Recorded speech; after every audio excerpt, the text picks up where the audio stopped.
Bonsoir à tous, nous sommes sur le canton numéro 21, canton de Vieux Habitants. Ce canton comprend les communes de Baïf et de Vieux Habitants et la partie de la commune de Bouillante qui n'est pas incluse dans le canton numéro 1 de Sainte-Rose. Voilà, donc nous sommes dans le cadre de ces élections départementales des 20 et 27 juin avec notre binôme Jules Otto, qui est cadre de la fonction publique territoriale. Il est aussi le maire de la commune de Vieux Habitants. Il a été élu en 2020. Et puis, en 2015, il était sur ces élections départementales en compagnie de Marie-Yveline Ponchatto-Théobald. Ils avaient eu 3261 voix, soit 39,4% des exprimés. Et à l'époque, ils étaient sortis en tête au premier tour et ils avaient été battus par le binôme de monsieur Aramis Sarbo et Marie-Lucille Breslau. Alors, pour vous présenter maintenant un peu plus ce binôme, un binôme composé de deux maires, donc Marie-Yveline Ponchatto-Théobald est enseignante dans le second degré. Elle est maire de la commune de Baïf, réélue en 2020. Voilà pour cette présentation. Madame, monsieur, bonsoir et merci d'être avec nous. Bonsoir. Bonsoir. Voilà, donc vous êtes à ces élections de 2020. Est-ce qu'on peut dire, Jules Otto, que le score que vous avez obtenu en 2015 vous a donné confiance pour revenir pour ces élections de 2021? On va dire bonsoir à l'ensemble de la population de la Guadeloupe. Un regard particulier au sud Basse-Terre, Baïf, Vieux Habitants et puis Bouillante. On est là naturellement dans cette élection-là. Oui, ça donne confiance, mais c'est surtout parce qu'on a une ambition pour le sud Basse-Terre, une ambition pour ce canton 21. Et donc on revient. Moi, je retiens de l'expérience que j'ai eue entre 2008 et 2015. J'ai pris beaucoup de plaisir à travailler au sein du conseil départemental. La question de l'insertion, les solidarités que porte le conseil départemental, c'est des choses qui sont en moi, que j'aime beaucoup. Donc, on y revient parce que sur nos territoires, la question de la solidarité et en Côte-sous-le-Vent, à Vieux Habitants, à Baïf et à Bouillante est essentielle. On sait que c'est un territoire en difficulté et qui a besoin d'avoir un accompagnement particulier. Et donc, moi, je regarde ce que je fais déjà au niveau de la collectivité, au niveau de la ville de Vieux Habitants. Eh bien, être conseiller général, conseiller départemental, c'est venu optimiser cette politique éducative, cette politique sociale, cette politique en faveur des personnes en difficulté. C'est notre ADN et c'est pas un hasard si je suis avec Madame Ponchatto, avec Marie-Yveline. Et puis sur Bouillante, on a choisi, on a gardé parce qu'on a une fidélité. Xavier Absalon, qui est un jeune qui progresse, qui aime son territoire, et avec Clara Négrite, deux jeunes de Bouillante, parce qu'on s'inscrit aussi dans ce qu'on fait, Marie-Yveline et moi, dans la transmission, c'est pas qu'un mot, c'est aussi dans les faits, et de montrer qu'autour de Marie-Yveline et moi, qu'il y a deux jeunes qui, demain matin, vont prendre le flambeau. Et on s'engage, ce qu'on a discuté avec eux, on s'engage, on va leur donner demain matin, si la population nous fait confiance, de Baïf, de Vieux Habitants et de Bouillante, parce qu'il y a une élection. Donc il faut attendre les résultats des élections. Et moi, j'ai beaucoup de respect pour la population et pour les élus. J'entends déjà, certains disent, comme s'ils ont déjà des accords, demain matin, ils vont gérer la région et le département. Mais on va y revenir. Moi, je pense que dans un premier temps, il y a un moment démocratique, c'est-à-dire aller vers la population, présenter son ambition, présenter son projet, montrer sa détermination, montrer son amour pour le territoire qu'on va défendre, et puis on laisse la population choisir. On va devant cette population-là, donc Marie-Yveline et moi avec Xavier et Clara, pour porter haut les cœurs ses ambitions, ces compétences que porte le conseil départemental, et de faire en sorte que cette politique départementale, parce qu'on le fait déjà, pendant la crise sanitaire, Vieux Habitants, qui est chef de canton, eh bien, en lien avec le département, en lien avec l'ARS, on a mis un centre de vaccination qui est utilisé par la population de Bouillante, voire au-delà, de Pointe-Noire. Donc on montre bien qu'on est déjà dans une dynamique territoriale, avoir une cohérence du territoire. Là, je ne suis pas là pour cette élection-là, pour l'élection d'après. Je dis à la population de Baïf... mais si vous êtes élu, Jules Otto, vous vous avez quelques ambitions à afficher. Si vous êtes élu, la présidence, par exemple, de cette collectivité, est-ce que ça vous tente? Je pense que je suis avec quelqu'un et on se connaît bien. Alors, on est dans une organisation, même au-delà du PS, on est avec d'autres amis qui nous accompagnent dans ce combat-là pour des élections départementales. Je redis la même chose, on attend. Il y a une première étape, c'est d'aller dans les élections et de faire confiance à la population et de présenter son projet, l'ambition qu'on a pour le territoire. Et ça se fait dans l'ensemble des cantons de la Guadeloupe. Et puis après, deuxième étape, on regarde les résultats et puis on discute sur avec qui on peut travailler, quel projet qu'on peut avoir globalement au conseil départemental. À ce moment-là, on crée un groupe qui va aller au-delà du PS et on va choisir le meilleur d'entre nous. Moi, je reste disponible pour travailler pour le territoire et pour la Guadeloupe. J'ai fait déjà 2008-2015, j'ai porté vice-président sur la question de l'insertion en Guadeloupe. Je pense que je n'ai pas démérité, mais pour le moment, ce qui m'intéresse, c'est mon territoire. C'est ma fonction de maire et de faire en sorte que pour le territoire de la Côte-Soulevant, Bailly, vieux habitants bouillantes, eh bien, que cette responsabilité de conseiller départemental puisse venir optimiser cette politique éducative, cette politique sanitaire, cette politique sociale qu'on a commencé à mettre en place. Marie-Evelyne Ponchatteau, alors vous étiez aux côtés de Jules Otto en 2015 pour ces élections départementales. Alors, sorti au premier tour avec vraiment un score, on va dire, honorable. On dit souvent qu'il faut s'inspirer du passé pour mieux voir l'avenir. Qu'est-ce qui vous a manqué en 2015 Alors, je dirais tout d'abord, pour être élu au deuxième tour? Alors, je dirais tout d'abord bonsoir à la population guadeloupéenne, à la population du canton numéro 21, mais singulièrement à la population baïfienne. Alors, c'est vrai que vous nous faites le rappel de 2015. C'est vrai, ça nous a laissé un goût amer. Mais vous savez, hein, quand on va aux élections, ben, il faut qu'il y ait un gagnant, un perdant. Donc, on a accepté notre défaite, il n'y a pas de souci. Mais le constat aujourd'hui, il est là, c'est qu'il n'y a pas de bilan sur ce canton.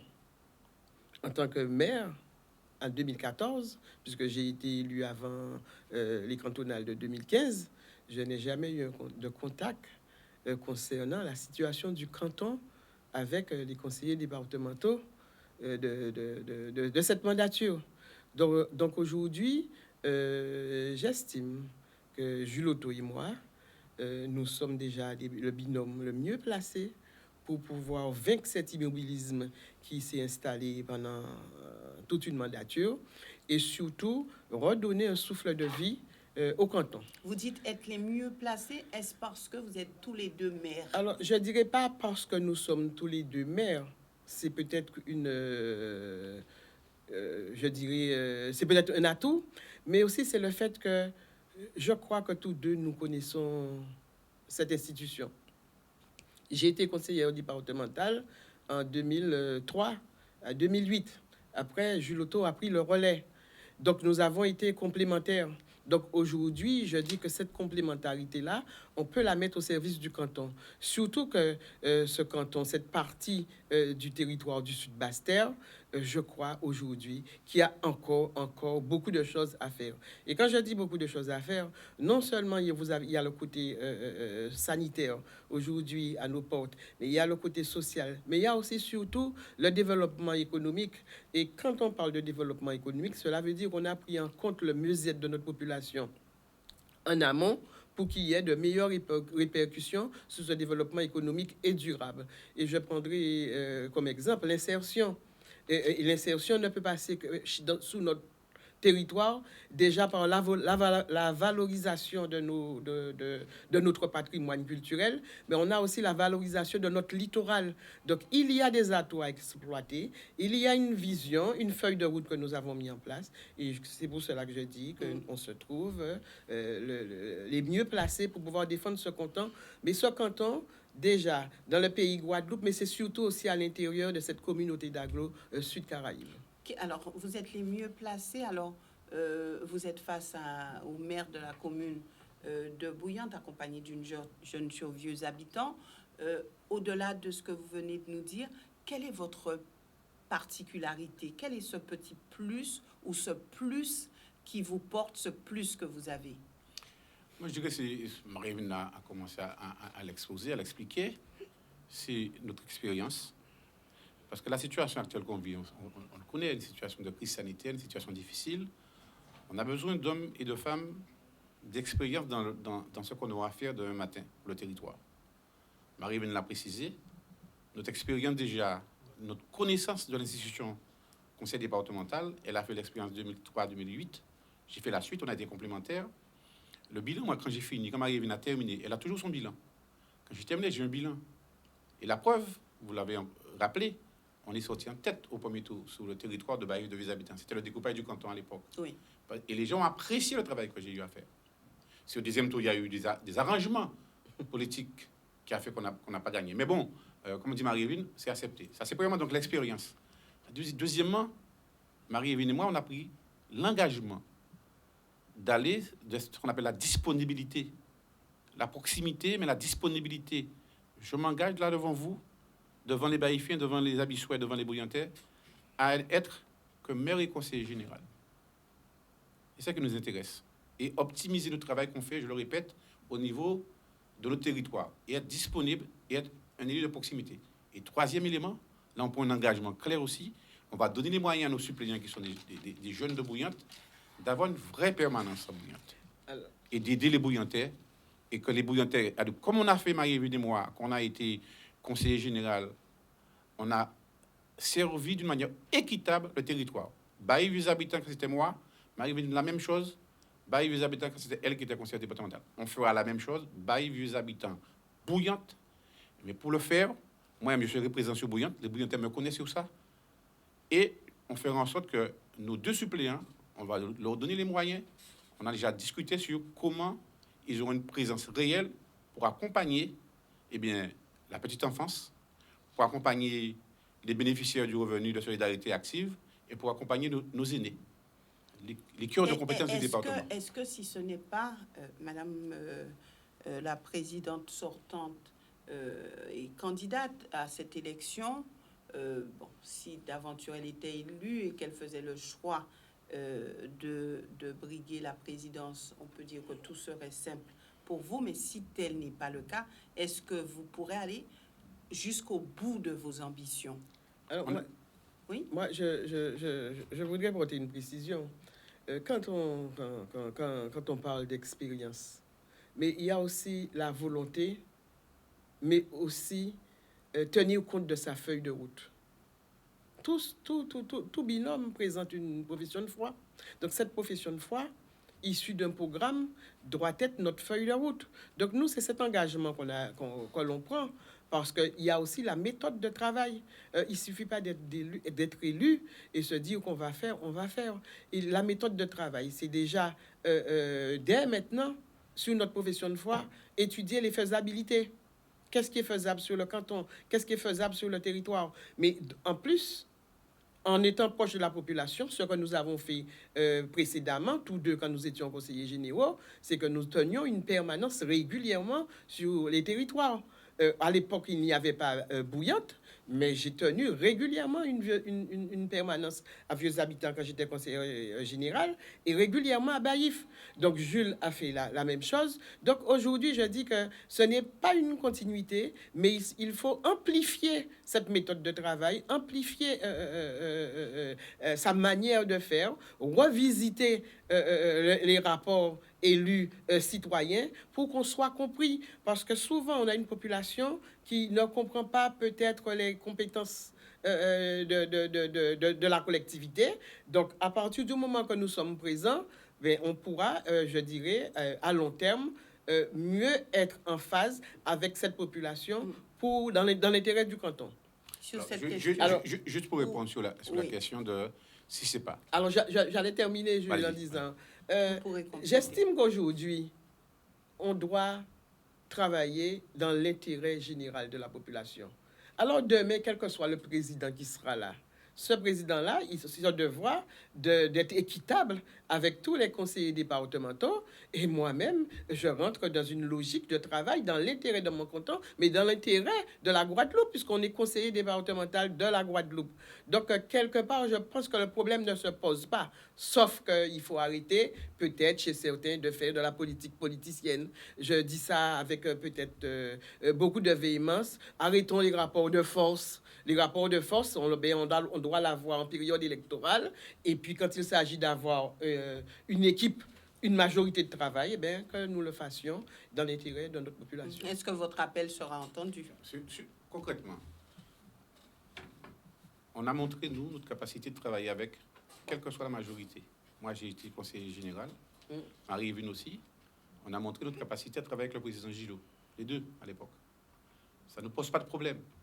Notre capacité de travailler, d'ouverture, ce ne sont pas des mots, ce sont des faits. Et moi, je plaide réellement pour une approche territoriale, une approche, comme dit Marie-Evelyne, pour l'intérêt général. Oui, avant les élections, c'est normal, il faut qu'il y ait des offres politiques pour que la population puisse trancher le travail. Après, il n'y a pas lieu, on ne doit pas refaire ce qu'on a fait pour l'agglo Sud-Basse-Terre. On doit avoir une approche pour l'intérêt général, une approche où on met les compétences, où on dit un territoire à 2 conseillers départementaux, on doit travailler avec eux. Nous, on a déjà montré notre capacité d'ouverture, et pour le moment, j'attends aussi. On verra bien qui va être président. Mais en tout cas, nous, on est disponibles pour travailler, et de toute façon, je serai là pour défendre. Être dans une majorité, pour moi, c'est pas, quand je vois par exemple comment a travaillé le président Gillot, depuis plus de 20 ans, comment travaille le conseil départemental. Madame Bollet s'est inscrite dans la même démarche.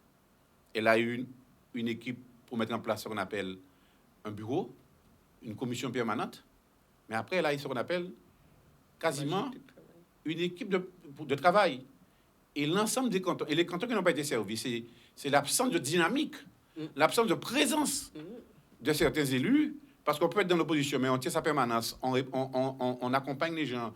Parce que le conseil départemental, ce qu'on appelle des compétences obligatoires, accompagner une personne âgée, accompagner les personnes vulnérables pour l'amélioration d'habitat, accompagner la petite enfance, ce sont des compétences obligatoires. Le BRSA, ce sont des compétences, accompagner une personne qui doit bénéficier du BRSA, ou bien quand il est BRSA, de l'accompagner pour s'en sortir.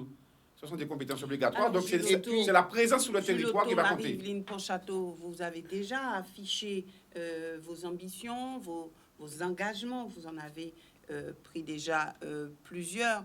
Et bien sûr, nous allons voir avec vous d'ici quelques instants ce que vous voulez prioriser. Qu'est-ce que vous voulez faire en particulier, puisque nous n'aurons pas le temps de tout voir, mais sur quoi voulez-vous marquer au niveau de ce canton? Mais juste avant, il y a une citation d'auteur qui est intégrée à cette émission, et j'aimerais vous en soumettre une qui nous vient d'un socialiste comme vous, Michel Rocard. Ça vous dit? Oui. Ça vous dit, oui, Michel Rocard, vous l'aimez bien? Oui, père du socialisme. C'est le patron de la mise en place du Jérémy à l'époque. C'est lui. Oui. Alors, qu'est-ce qu'il dit, Michel Rocard? Il dit « Les partis politiques sont des sociétés modérément sympathiques dans lesquelles il n'est pas facile de faire réfléchir. » Qu'en pensez-vous? Qu'est-ce que ça vous inspire? Il n'est pas facile de faire réfléchir. Oui. Je dirais que... Les partis politiques sont des sociétés modérément sympathiques dans lesquelles il n'est pas facile de faire réfléchir. Est-ce que vous partagez? Moi, je partage cette approche parce que quand on anime un parti politique, on anime pour l'intérêt de tous. Et donc, souvent, c'est de trouver le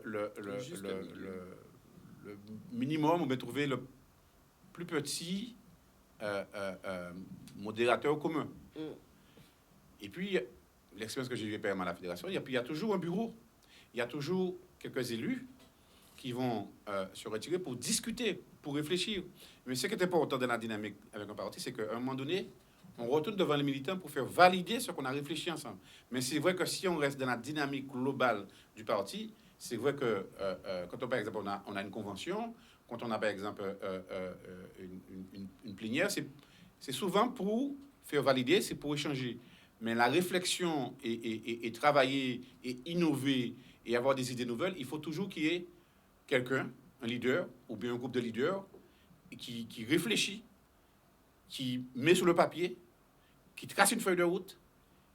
Et ce qui est important, pour rester dans une démarche démocratique, le faire valider. Il dit quand même modérément sympathique. Hein? Faut toujours le faire valider. C'est quand même C'est fort. Et où il n'est pas facile de faire réfléchir.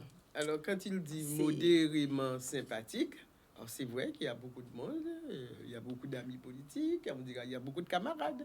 Mais c'est que il y a des ennemis aussi à l'intérieur. Oui, mais il y a beaucoup de camarades, mais aussi il y a la confrontation des idées. Donc tout le monde n'est jamais sur la même longueur d'onde. Et c'est pour cela au Parti socialiste, il y a eu toujours différents courants.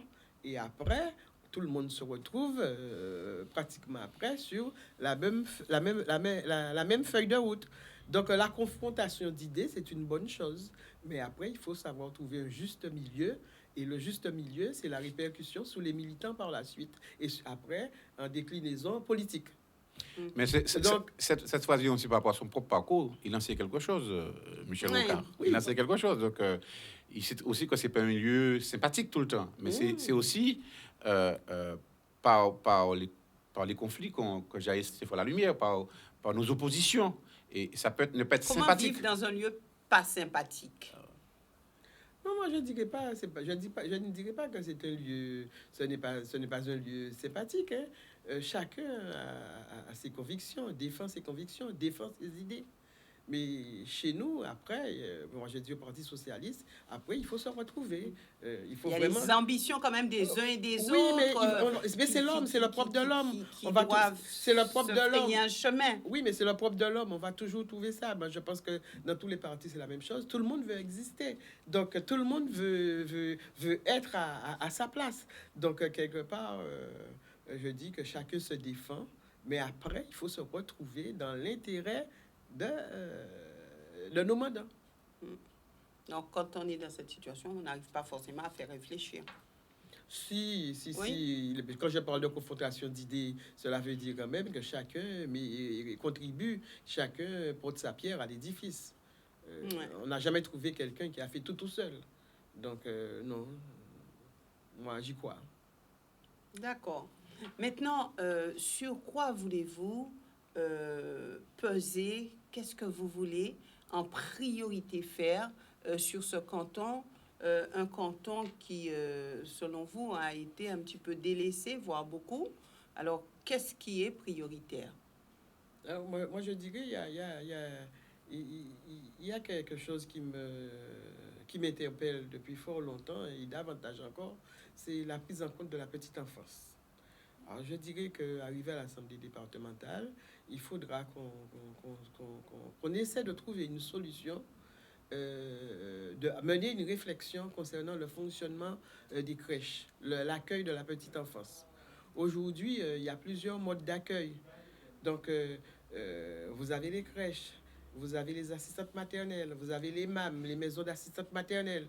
Donc, il y a une diversité, mais quelque part, quand on va vers les crèches, on se rend compte qu'il y a un problème de fonctionnement. C'est une structure qui rend service, qui rend un service public. Donc, je dis qu'il faut le conserver, mais il faut que l'Assemblée départementale, que le Conseil départemental prenne toute sa part dans le fonctionnement du financement de ces structures. Aujourd'hui, hein, si on fait le tour de la Guadeloupe, on verra qu'il y a eu beaucoup de fermetures de ces équipements. On se retrouve avec un seul bailleur de fonds, je dirais, c'est la caisse d'allocation familiale. Donc, le département, avec le mode de paiement que nous avons aujourd'hui, les structures ils peinent à exister. Est-ce qu'on peut dire que la majorité n'était pas très sensible à cela? C'est pas que la majorité n'était pas très sensible, mais je crois que la majorité est intervenue sur un autre mode d'accueil. Mais je crois qu'aujourd'hui, il faut prendre en compte tous les modes d'accueil qui existent de manière à contenter toutes les couches de la société. Parce que quand on a par exemple les crèches, les crèches, on va plus vers les familles en difficulté, les familles qui sont en inclusion sociale, les familles qui recherchent un emploi, les familles qui aujourd'hui veulent se former. Donc, ce mode d'accueil, il faut le privilégier. Mais pour le privilégier, il faut financer aussi le fonctionnement. Donc, je dis que toutes les collectivités, que ce soit l'Assemblée départementale, la collectivité communale, la caisse d'allocation familiale, il faut qu'on retrouve toutes ces personnes-là autour de la table pour le financement. Et on arrive à l'autre bout maintenant, c'est aussi la meilleure prise en compte du vieillissement. Donc, quand je dis la meilleure prise en compte du vieillissement, cela veut dire aujourd'hui, nous devons aller vers des projets plus qu'innovants de manière à mieux garder nos personnes âgées à domicile. Parce que le département ne pourra pas construire X EHPAD sur le territoire, mais surtout qu'aujourd'hui, le coût pour l'accueil de nos personnes âgées en structure d'accueil est assez lourd. Est assez lourd.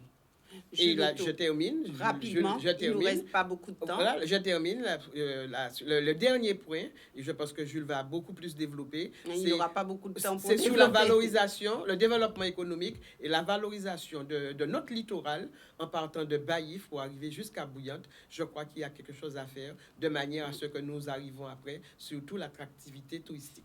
Jules Auto, rapidement. Rapidement, c'est quand on regarde Baïf, vieux habitants Bouillante, c'est entre terre, vallée et littoral. Et donc, nos routes départementales de Baïf, de vieux habitants, de Bouillante, de faire en sorte que ces routes-là qui nous permettent de pénétrer dans les hauteurs, d'aller découvrir, par exemple, la Grivelière. On doit avoir la même démarche pour la route qui amène dans les hauteurs de village, c'est une route départementale. La même démarche pour les hauteurs de Saint-Louis, qui va vers Saint-Claude.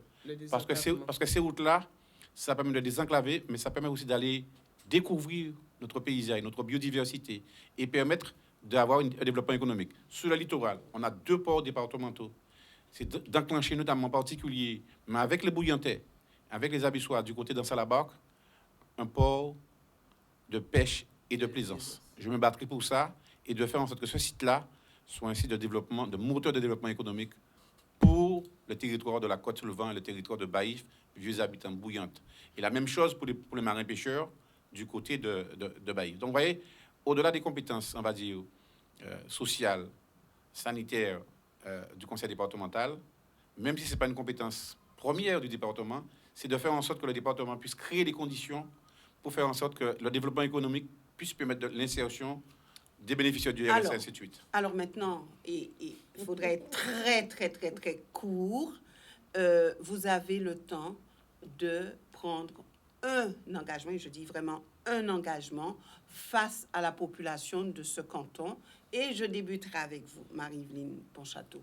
Alors, un engagement. Un engagement. Je dirais que, en fait, je pense que on a on a tous les atouts en main pour assurer une meilleure qualité de vie à notre population sur ce canton, en privilégiant toutes les compétences pour nos territoires, pour le développement de nos territoires, mais surtout en travaillant davantage sur l'insertion et l'inclusion sociale. Merci. Jules Auto. L'engagement que je prends, c'est un engagement de disponibilité, de proximité et un engagement de servir équitablement les 3 communes, Baïf, vieux habitants Bouillante, et de m'engager à faire en sorte qu'il y ait une vraie présence de l'action du conseil départemental sur le territoire de Bouillante. Merci à vous d'être venus sur ce plateau. Merci aussi à vous, téléspectateurs, de nous avoir suivis. Et puis, surtout, rediffusion de cette émission demain à 9h30. Vous pouvez regarder aussi sur le Facebook de Canal 10 et aussi sur YouTube. Donc, n'hésitez pas, allez-y pour faire le choix et puis entendre tous les candidats, voir un petit peu ce qu'ils ont à vous proposer. Excellente soirée à tous.